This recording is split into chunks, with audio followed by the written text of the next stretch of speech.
All right, everyone. So today I wanted to talk about the cause of suffering. Now, this is something that many different philosophies and religions and spiritual teachers have tried to talk about for a long time, and they've given different views and solutions, as far as why we suffer and what to do about that suffering.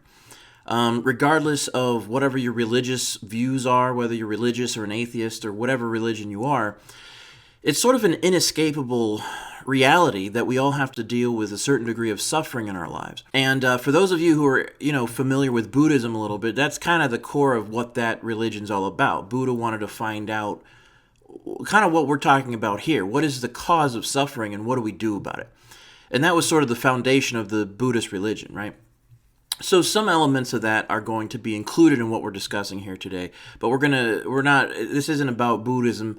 We're going in a little bit different direction. So to me, I always wanted to know this for myself. There was a lot of suffering going on in my personal world or in the world all over the place. And I really wanted to know, what is this? I mean, what's this about? Why is this happening? I mean, people talk about wanting world peace, for example.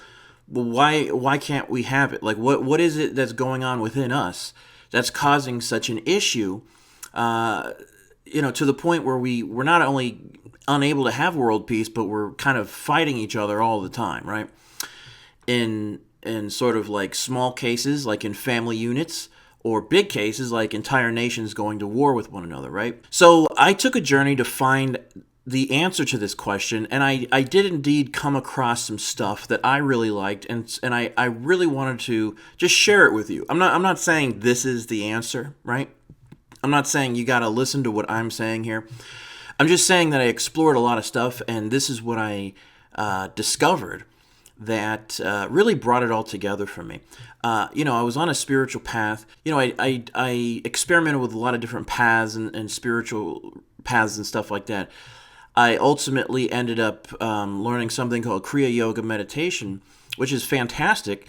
It allows you to really connect to the joy within in a very powerful way to calm your mind down, and it's sort of an all-around helpful method for all-around health and well-being, and being able to really tap into that inner light, that inner joy that's within us in a really direct and powerful way. But even with that, I was the type of person that really had trouble with, because I do believe in God, but it's kind of like, why, people have said, why does God allow suffering in this world? And some people say, well, there's free will, That never made any sense to me because, to me, it's like, yeah, maybe that applies to, it's like, okay, people have free will. So that means one person decides to be a psychopathic murderer.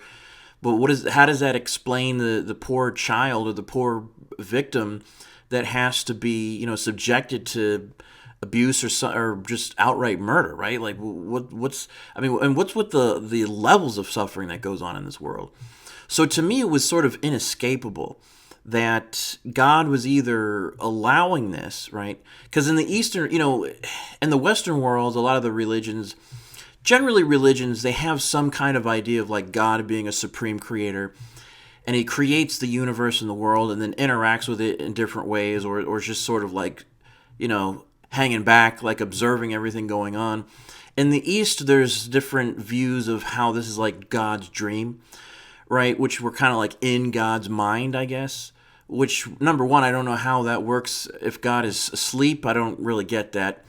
But either way, like if God created this or we're in God's dream, the things that are happening to people are happening to us, whether it's some kind of test or challenge from God, or people say, oh, that's just your karma or something. And it's like, I don't understand. Like this, I mean, I understand like having to be held responsible if you do something really bad, right? Being brought to justice. But some of the stuff that goes on in this world is unbelievable. I mean, unbelievable levels of suffering that goes on and pain that people are in and inflict on other people. I mean, physical ailments, and then there's all kinds of just people having to deal with all kinds of different abuse and, raping and sometimes trafficking and just really crazy stuff. I mean, there's places on this planet right now where slavery is still going on, like underground slaves. There's like trades of like, kids being sold into slavery and stuff. So to me, I'm like,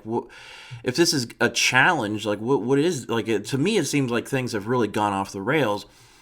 And if God is all powerful, why isn't he stepping in to do something about this? Because, it's like one thing to have a game, right? It's like, okay, let's say that our experiences in this world are like a game. Well, like, isn't there a time where the ref has to call like a timeout because things are getting out of control, right? Because that's what I think and see and feel going on here. So it created something in my mind where I was like, I can't, it's hard to really get on board with a being that would just either put us through these insane trials or challenges just for whatever cosmic purpose he or she had in mind. Or if it's karma, it's like, but we have the concept of forgiveness, so why aren't you just forgiving that karma, right? I don't understand that. I don't get it, And then, or God is just kind of like letting this happen or watching it happen and is just fine with it. For me, it was hard to trust a being like that. It was hard to have a relationship with a being like that. And in the East, they always talk about, seeking God and desiring God. Even in the Bible, it talks about, seeking the kingdom of heaven first, like making that your main priority. Like you've got to make it a conscious decision and seek after it. And I was finding myself having trouble wanting to do that if God was, again, allowing this stuff to happen or doing it for some kind of reason or whatever it is. Like I had enough in my own life, right? Like I was like, I've had enough, and my suffering doesn't even come close to a lot of the suffering that goes on in this world. So it was a real problem for me. So fast forward, and somebody introduced me to a book called The Disappearance of the Universe by Gary Renard. And this is all about A Course in Miracles, if you haven't ever heard of it. If you know about A Course in Miracles and you like it, you kind of know what I'm talking about. Maybe you know about The Disappearance of the Universe. When I first came across A Course in Miracles, I wasn't against it, but I thought it was kind of like just New Age, just nothing bad, just another New Age. It seemed like a New Age Christian Buddhist fusion or whatever. And I was just more interested in sort of the older, more established teachings, like the Bhagavad Gita or the Bible, So I wasn't against it. I just was like, it's just not my thing. It's not for me. But it kept popping back into my life. And I once I understood, what all the different religions and spiritual paths were saying, and I had my own experiences, it really kind of prepared me to be in a place where I could appreciate, the unique differences between A Course in Miracles and what the Disappearance was talking. And the Disappearance of the Universe is pretty much just kind of like fleshing A Course in Miracles out, like getting to the point of the course and what it's about and how to practice it and things like that. And I just thought it was absolutely amazing and brilliant because it answered all the questions that I always had in a way that I'd never seen before. And it made spirituality for me, it just made it more palatable and more approachable, and my interest in it was sort of rekindled because I saw that it was kind of like the paths that came before, right? Like Hinduism, Buddhism, Judaism, Christianity, and Islam. And this isn't a religion, okay? But they only knew so much, right? Like each of them were kind of, they were doing the best they can at the time, right? But there was some pieces that were kind of missing. And A Course in Miracles kind of gives you the entire picture. And again, I don't expect you to believe me or even believe it. But if you practice it, and you read it and you learn what it's saying, it fits in my mind philosophically. And it's also extremely helpful as a practice, both for personal peace as well as walking a spiritual path of spiritual growth, right? So the things I learned in The Disappearance, and I also came across another teacher that was, she referred to herself as a Kumara, and what I learned was called Kumara wisdom, and we'll get into that at some other point. But to make a long story short with what the Kumara wisdom is saying, because the core of the Kumara wisdom is in A Course in Miracles, interestingly enough. And the whole idea is that, the world we're in and the world we see around us is kind of like a dream, and it is kind of like a dream from God. But it's a dream from the Son of God, which is us, rather than the Father. So what that means is everything we see going on is coming from our mind, right? A Course is teaching us, A Course in Miracles teaches us that, I know it's kind of hard to wrap your mind around, but it's like at the deepest unconscious level, we're sort of like punishing ourselves, right? Like it's like we came to this world, we put ourselves in sort of a hellish situation, and God the Father did not put us here and does not require us to be here. So we have to kind of like master our own mind to realize that we never came here to begin with, right? So when you understand this, this is really like the deepest core of what the cause of suffering is, and also how to undo it, right?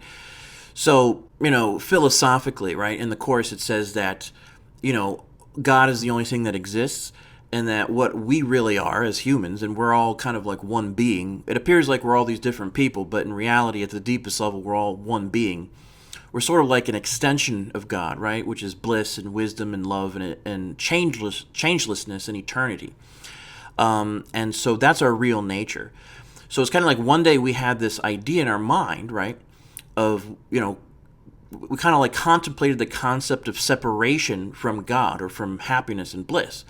And because that was impossible to be separate from God, God the Father didn't respond. And then so it seemed like God disappeared in the mind of the Son, right? And so we reacted to that as the collective, like, Christ mind, and said, oh my God, I did something wrong. God is gone. God is angry with me. There's a punishment coming.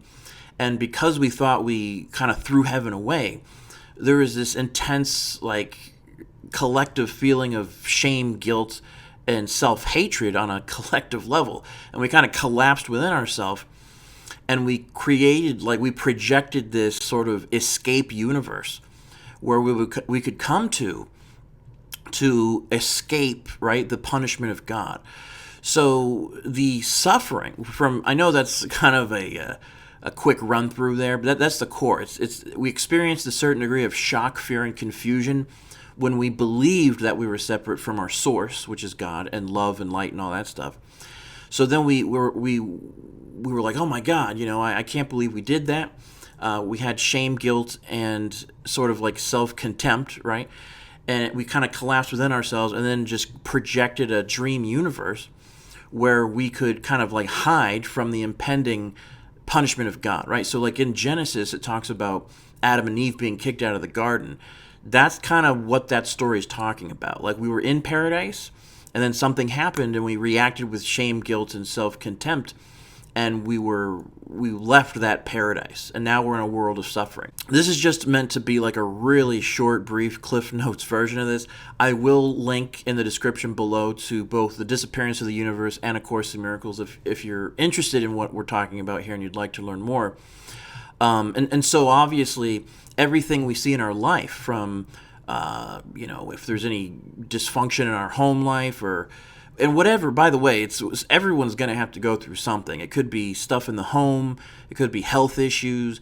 It could be something, maybe you have a great life in general, but something, happens to you out of left field, seemingly, like you get like attacked by someone, or you have to deal with some kind of murderer or rapist or something, or the stock market crashes and you lose everything. It's always something that everyone has to deal with.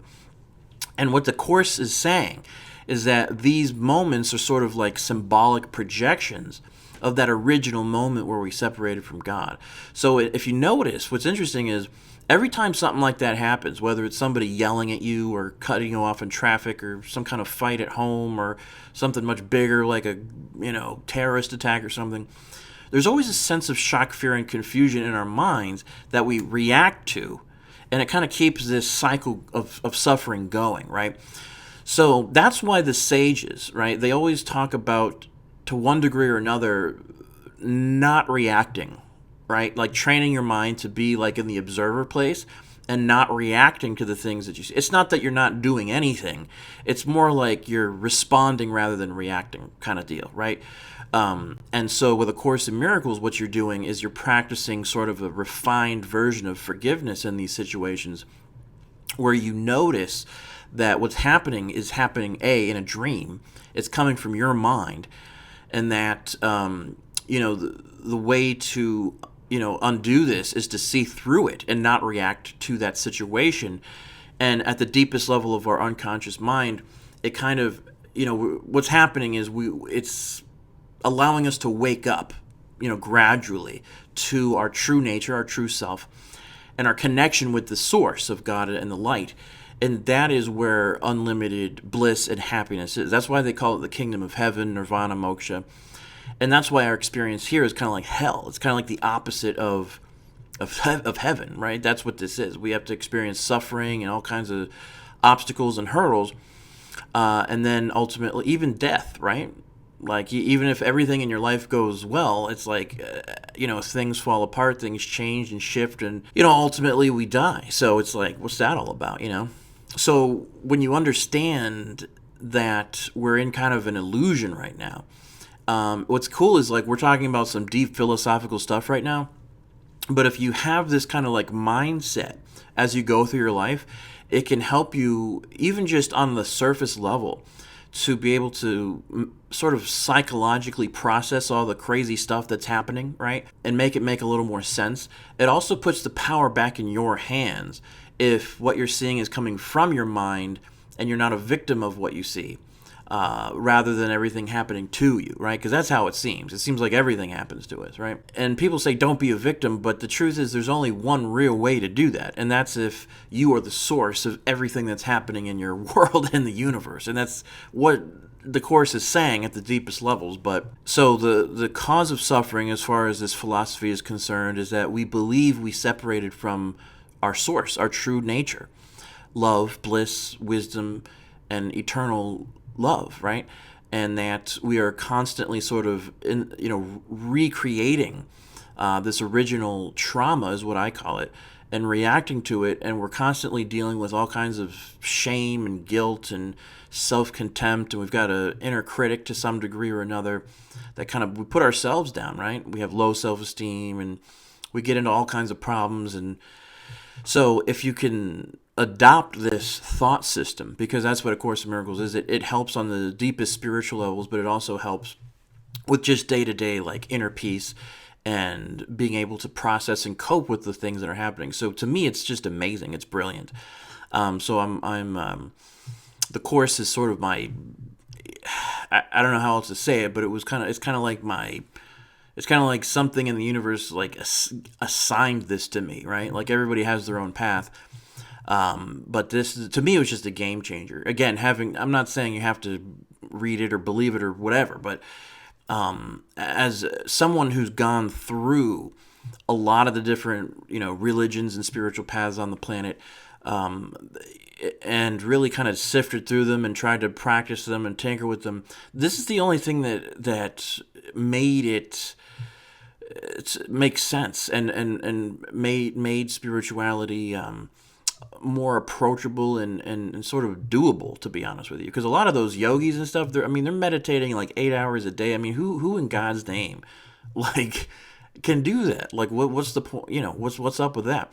And the reason is because they're not addressing the core issue, which is addressed in the Course, which is that initial moment of shock, fear, and confusion that we keep reacting to. So that's kind of the cause and of suffering from my point of view, and from the view of A Course in Miracles. We're kind of like crucifying ourselves on a regular basis without even realizing it, but practicing sort of like non-judgment, being the observer, and true forgiveness is the way to inner peace, both in the world and sort of like ultimate peace, which is like spiritual awakening, right? Which is what the Course calls atonement. So I just kind of wanted to jump on and share that with you because, there's a lot going on in the world in general, but especially now, there's all kinds of crazy stuff going on.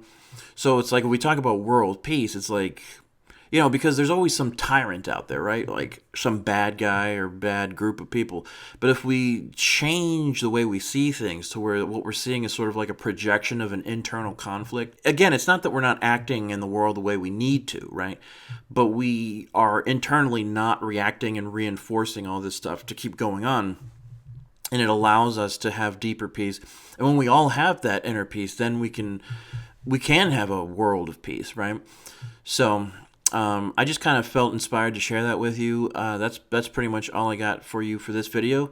I'll talk to you guys soon. Take care.